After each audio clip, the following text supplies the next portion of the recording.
بسم اللہ الرحمن الرحیم۔ حسد کسے کہتے ہیں؟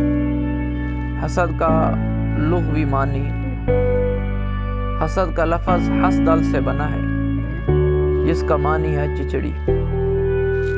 جس طرح چچڑی انسان کے جسم سے لپٹ کر اس کا خون پیتی رہتی ہے، اسی طرح حسد بھی انسان کے دل سے لپٹ کر گویا اس کا خون چوستا رہتا ہے، اس لیے اسے حسد کہتے ہیں۔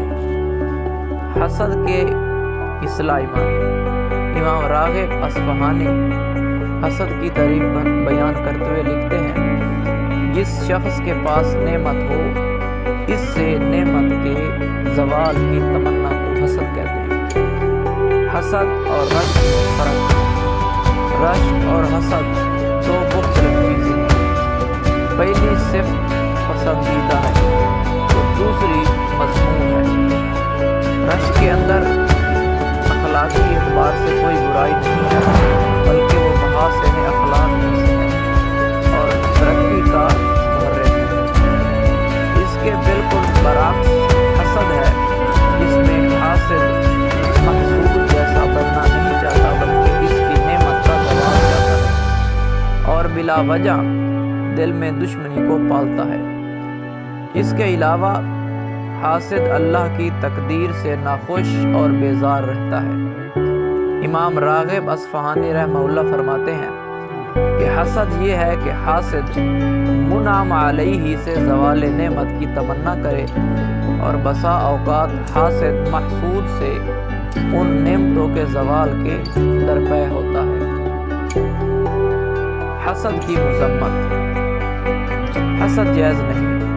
سیدنا ابو ہریرہ رضی اللہ تعالیٰ عنہ سے روایت ہے کہ رسول اللہ صلی اللہ علیہ وسلم نے فرمایا: ایاکم والظن فإن الظن اکذب الحدیث ولا تحسسوا ولا تجسسوا ولا تناجشوا ولا تحاسدوا ولا تباغضوا ولا تدابروا وكونوا عباد اللہ اخوانا۔ بدگمانی سے بچتے رہو، بدگمانی اکثر تحقیق کے بعد جھوٹی بات ثابت ہوتی ہے، اور کسی کے عیب ڈھونڈنے کے پیچھے نہ پڑو، کسی کا عیب خواہ مخواہ مت ٹٹولو، اور کسی کے بھاؤ پر بھاؤ نہ بڑھاؤ، اور حسد نہ کرو، بغض نہ کرو، کسی کی پیٹھ پیچھے برائی نہ کرو، بلکہ سب اللہ کے بندے آپس میں بھائی بھائی بات نہ کرو۔